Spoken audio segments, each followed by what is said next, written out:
Bula, I'm DJ Toro. Join me every Monday to Thursday, 7 until midnight. The premium classics on Gold FM, only the classic hits.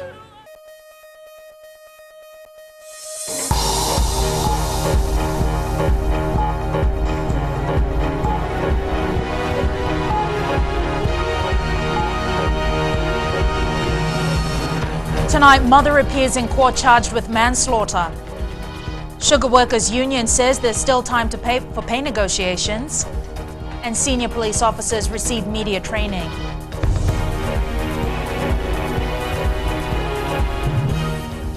Good evening, I'm Jackie Spate and you're watching FBC News. A mother who's facing 2 counts of manslaughter in the deaths of her twin daughters has been refused bail and has had her case transferred to the Lautoka High Court. 36-year-old Lanieta Nairambo of Malolo Island is alleged to have breached her duty as a parent when she left her children unattended. It's alleged she went to do the laundry and the toddlers aged 1 year 11 months wandered off and eventually drowned in a nearby pond. Nairambo requested bail, saying that she has a 5-year-old son to look after and that her husband is working. This was refused by the Nandi Magistrates Court. She is the second mother to be charged following a similar case in Taviuni last week. The Fiji Sugar and General Workers Union has handed its result of secret ballots to the Ministry of Labour for verification. Union leader Felix Anthony says they are yet to decide on strike action. As Christopher Chand reports, the government hopes common sense will prevail. The union, led by Felix Anthony, remains adamant on its decision. We are getting the ballots validated by the Ministry of Labour. That is a requirement under law, which basically means that they will try and verify the ballots and that we meet the requirements under the ERP.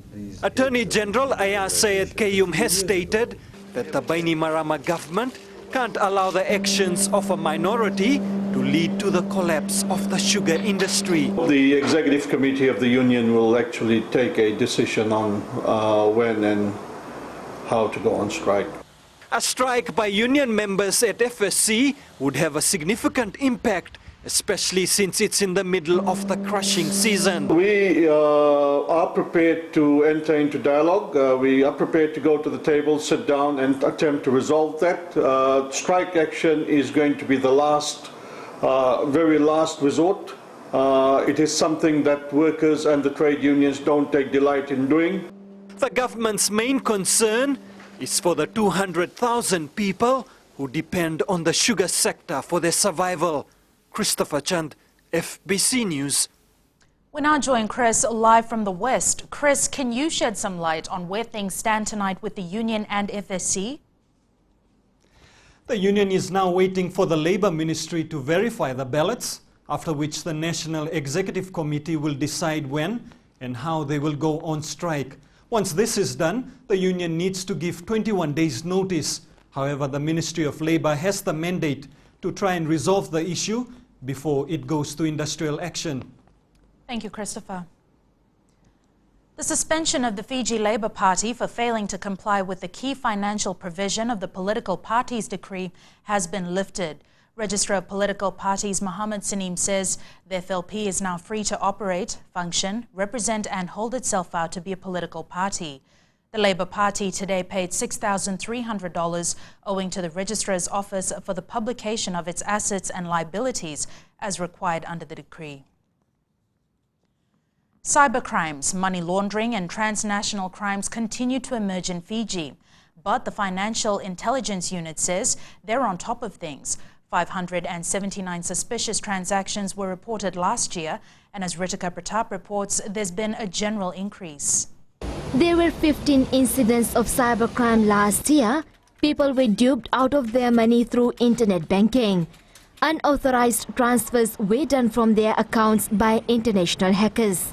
Involves a whole complicated, sophisticated techniques orchestrated by criminals, usually cyber criminals from outside of Fiji, and they would of course use various techniques where the customer of internet banking would be subject to by fraudulent means, of course, to disclose their login credentials and password. The unit has recorded a general increase in the number of sophisticated crimes happening in Fiji. The FIU has powers under the Financial Transactions Reporting Act to undertake a number of actions, including freezing of bank accounts. And in 2012, the FIU issued 4 directives to the commercial banks and other financial institutions in Fiji to scrutinize certain bank accounts. Baksh believes there is still room for improvement in detecting and dealing with cybercrime. That's not to say there hasn't been any success in catching criminals. And last year, a total of 5 money laundering cases were successfully disposed by the court, which is a very good result for Fiji in terms of our readiness and our ability to look at and deal with sophisticated crimes such as money laundering. Research by the Financial Intelligence Unit estimates that each year, $100 million worth of questionable transactions occur in Fiji. That's millions of dollars gained through fraud, money laundering, and suspicious transactions or tainted money floating in the economy. Last year, $20 million worth of such activities were substantiated. Ritika Pratap, FBC News. The Fiji Women's Crisis Center believes attacks against women are becoming more brazen because the issue is often swept under the carpet. Reacting to reports of a teenager allegedly being raped by a group of students, the FWCC says it's time to be responsible. Vasita Kotewasawasa reports. Police are reinvestigating the alleged rape in Kinoya 2 weeks ago. 4 teenagers initially charged for the offense have been released and the DPP's office is studying the file. Shamima Ali claims parents, guardians, schools and churches need to look at why perpetrators are young high school students. This whole thing about saving the honor of the school, don't let it be taken out. Then in families, saving the honor of the family. We totally forget the victims, what kind of support they need, and so on. So that stigma is still attached. She adds that police can't be expected to work on the root causes of rape. That's the job of parents and guardians. We have to do some serious thinking of what we are teaching in schools, what we are teaching in our homes, all of us, and what is the religious community also teaching our girls and boys about respect for each other. According to the women's rights activists, it's time to overcome the fear of stigma and have some frank discussions. Out the nonsense and really get to the crux of the matter and really start looking at the causes, the factors, the contributing factors to this kind of totally unacceptable behavior. Meanwhile, police are calling on parents to keep a watch on their children's whereabouts. The 18-year-old girl who was allegedly raped was at a fundraising event. Vasita Kotewasawasa, FBC News. Coming up, LTA takes public submissions on speed limit review. How would you like to spend your morning? You could spend your morning like this.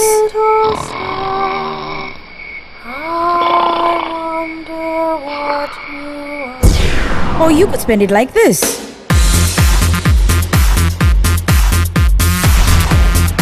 Tune in to the Morning Ride every weekday morning from 9 a.m. till 12 p.m. right here on Today FM, Today's Hit Music.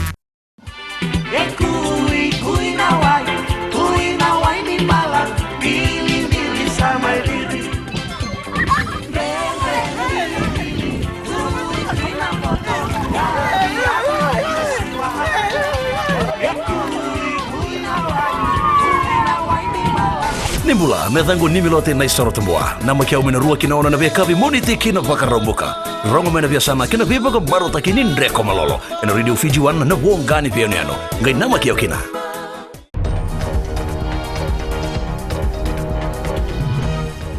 Welcome back. You're watching FBC News. At a training session in Suva today, senior officers of the Fiji Police Force were informed that media trends over the years have changed tremendously. Abisalome Thoka has more on the story. Senior officers from around the country heard that the scope of journalism has widened with the introduction of digital technology and mass communication. Each of us, news information and media has evolved into a landscape that most of us are still not familiar with. Let's face it, how many of you in this room know how to merge their Twitter feeds, from their Facebook and share it into YouTube, all done from your BlackBerry or your iPhone. For some of us it's complicated, but for others it's a way of life. Smith-Jones says traditional media platforms such as newspapers, radios and television are no longer the only mediums the public depend on to access information. Officers have been advised to build their capacities and learn new methods and trends in the media sector. The next 2 days will allow you to look closely at media trends. It will look at ways of developing and strengthening your relationship with those in the media sector. It will be an opportunity to position the Fiji Police Force in a way that will allow the public to trust you and to work with you. The workshop is being facilitated by the Pacific Islands News Association. The objective for the workshop for the next 2 days is to prepare the Fiji Police Force on how to effectively engage the media in preparation for the 2014 general elections. Senior officers have been urged to share challenges, propose recommendations, and to commit to processes during the training that will not only improve the way they share information with the public, but the way the public shares information with the police force. Apisolo Medoka, FBC News. The Land Transport Authority is reviewing the speed limits on certain roads in Vitilevu. They include the Suva to Nausori Corridor, Nandi to Lautoka Corridor, Lautoka to Ba Corridor, the Queen's Highway and the King's Road. The LTA is inviting submissions on the new speed limits for these roads. The current national speed limit is 80 kilometers per hour. According to the LTA Secretariat overseeing the review, there have been public submissions expressing the need to increase the speed limits, particularly on highways and the Suva to Nausori Corridor. 20 submissions were received up until yesterday, all expressing the need to increase the speed limits to 60 and 100 kilometers per hour respectively. Trade Pacifica 2014 will boast an array of the best of Pacific agriculture, aquaculture, as well as tourism products. The Trade Expo offers businesses the opportunity to explore trade needs for their development and growth. Akosita Tale was at the Trade Pacifica launch in Nandi last night. The expo will showcase suppliers and producers of highly valued Pacific products made for niche markets. It will also encourage long-lasting business relationships. Trade Pacifica 2014 will feature our individual island economies, each distinctively portraying their country's export potential and investment opportunities. Private sector stakeholders are being urged to use this opportunity to take advantage of trade agreements negotiated by regional governments. Without the active involvement of the private sector, trade agreements will remain on paper and it would serve no useful purpose. So I think Trade Pacifica plays an indispensable role in the sense that it brings together the private sector. Some of the best in the business will also be sharing their secrets of success, ensuring the Pacific grows as one. Within the Pacific Island countries, we have the ability to compete with the rest of the world. We just need to share some of those ideas with each other so we can move forward from the lessons that we've learned individually as different businesses. Pacifica Trade will be held from the 2nd to the 4th of April in Suva next year and will focus on securing large number of buyers both regionally and internationally. Akosita Tale, FBC News. The Fiji Broadcasting Corporation and supermarket chain MH's today handed over a check of $8,900 to Fijian Prime Minister Voreqe Bainimarama. This money was collected through a flood appeal called the Drop a Dollar campaign. FBC Chief Executive Riaz Said Qayyum says the donation comes from the people of Fiji. General public members came and donated money, and we called it the Drop a Dollar donation for the Hurricane Relief Fund, Flood Relief Fund. And we're just glad that we've been able to facilitate this because really at the end of the day it's FBC and MHs have just assisted. The money really itself comes from the people of Fiji. All money given to the Prime Minister's Flood Appeal Fund has been used in rehabilitation and relief efforts. More than $1 million worth of wheelchairs and other special equipment for people with spinal injuries arrived from the United Kingdom today. It was a response from the UK-based PhysioNet to a call for help from the Fiji Council of Disabled Persons. Chanel Sivan has more. 134 wheelchairs and about 500 pieces of special needs equipment. All this to make life a little easier for people with disabilities. Joshko Wakaniyasi made all this happen. Over the years, more or less the request has always been growing because, as you know, that disability is often associated with poverty. And, the equipments that you see before you, some of them runs into the thousands in order for them to acquire one. Wakaniyasi says living with a spinal injury is made harder because of the related financial burden. We have a request for over 700 wheelchairs currently in our office. We have a request for over 500 other assisted devices. And like I said, this is a small number compared to the real figure out there. Seeing the demand for basic equipment, Wakaniyasi reached out to PhysioNet asking for help, and help they got. The Vodafone Fiji ATH Foundation paid for the freight. The joy of giving back to the community in which you do business is immense, and we, Vodafone, feel that we are blessed in a way that we are able to assist the community and make a difference. All this equipment will be distributed through various partners of the FNCDP. Chanel Shivan, FBC News. And we've reached that time. What's sports without controversy? And Jamie has some for us tonight. Good evening. This time, rugby is in the spotlight as Tailevu threatens court action. Details of that coming up. Also tonight, we speak to the Team Fiji chef de mission about the Pacific mini games. Stay with us. Isambol binaka, na dango wadi soni dalai, na makio mani wasini ngono borota kina lali ne kabi, mai na tolu kina bitu, na moni tingina por rombuka, na Mbula FM, na bandu na serre. सूरज की पहली किरण के साथ दिन की शुरुआत कीजिए। सुबह का मंगल प्रभात आपको शुभ हो। सुबह सुबह हो खुशियों का मेला, ना लोगों की परवाह ना दुनिया का झमेला, पंछियों का संगीत हो और मौसम अलबेला। मुबारक हो आपको ये खूबसूरत सवेरा।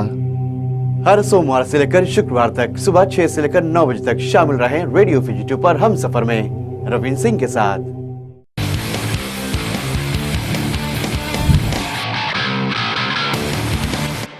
Welcome back to FBC Sports. The Fiji Rugby Union Games Committee will tomorrow release its findings into the protest by Tailevu against Namosi in the Digicel Cup.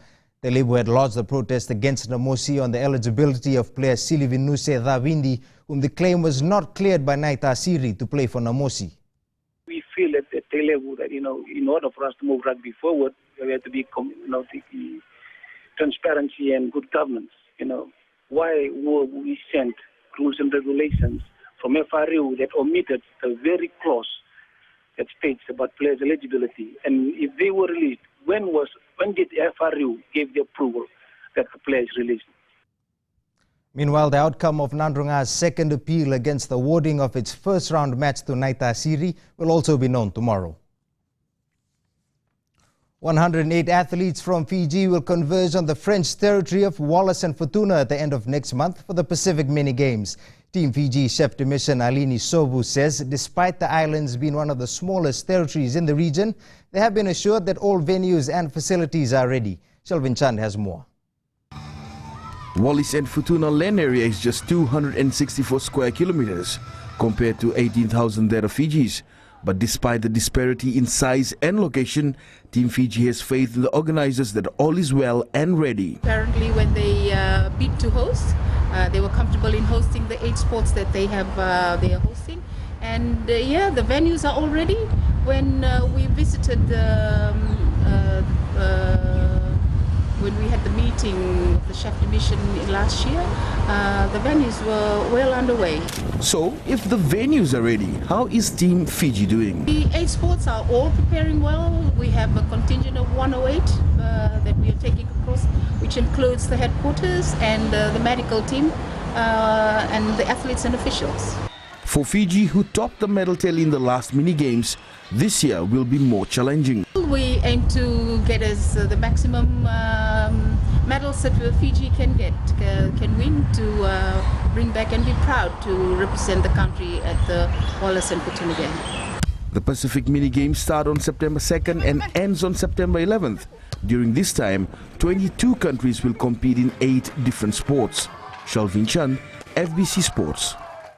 Meanwhile, Fiji's VAA men's team to the Pacific Mini Games in Wallace and Futuna will be named tonight. 7 from the 9-member squad will carry Fiji's hopes after their women's team failed to pull through.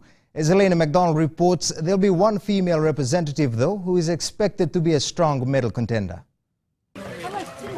Pauline Benson and marathon mama Salome Tambotale are our top bets to race at the Games in September. However, only one of them will fly Fiji's colors in the sprints and marathon events.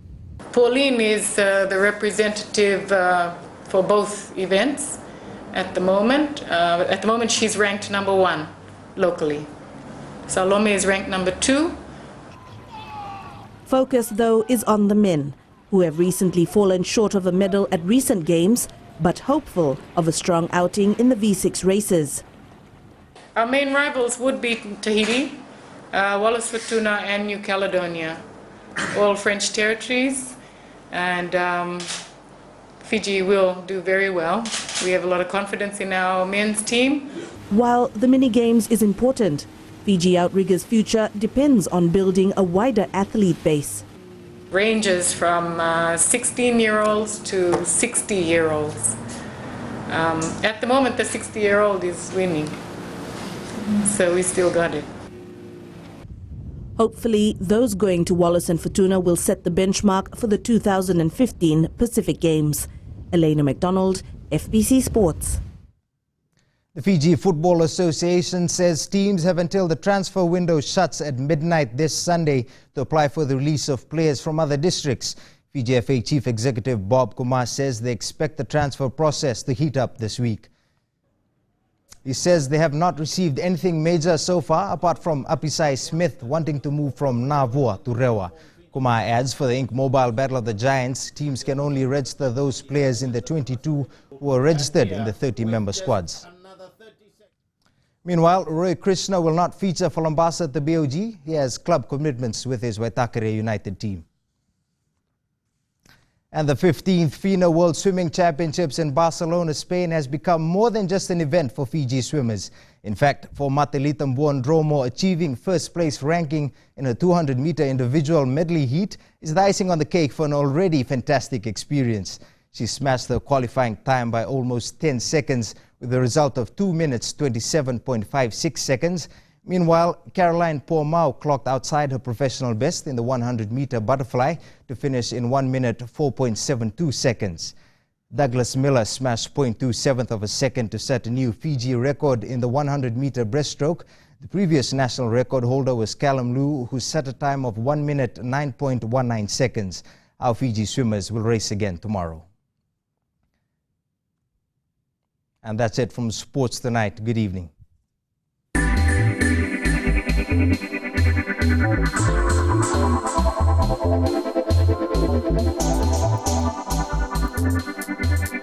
Consumer spending remains a strong factor in economic performance based on the Reserve Bank's July economic review. This is evident in record VAT collections up to May this year, a 23% increase of 2012 figures. New lending for consumption has more than doubled to $210 million. New vehicle sales have increased, and personal remittances stand at $135 million in the first 5 months of the year. Liquidity remained high in June, $677 million, driven by foreign reserves, which stand at $1.7 billion.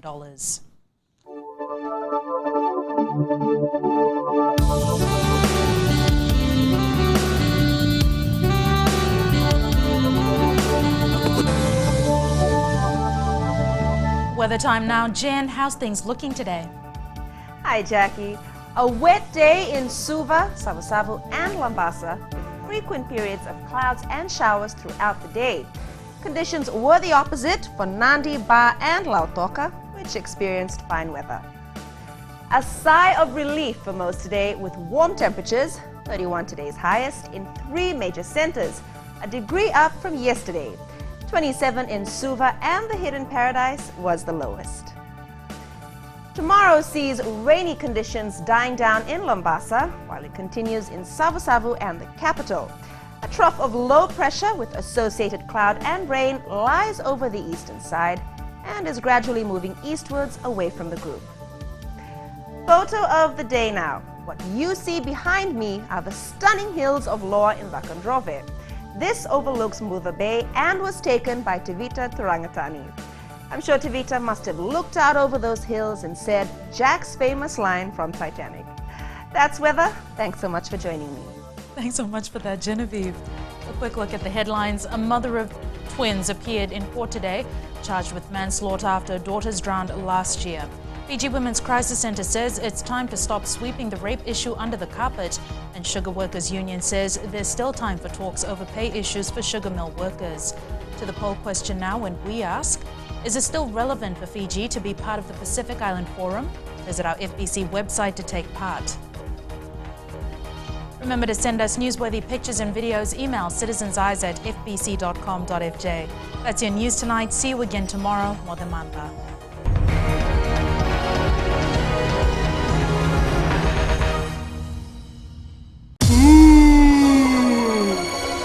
आपकी शादी होने वाली है। 5 बच्चे होंगे। 5 हाय, मैं हूँ आपकी सहेली रेनू। सुनते रहिए मिर्ची एफएम। मैं हूँ ना 9 से 12 बजे तक।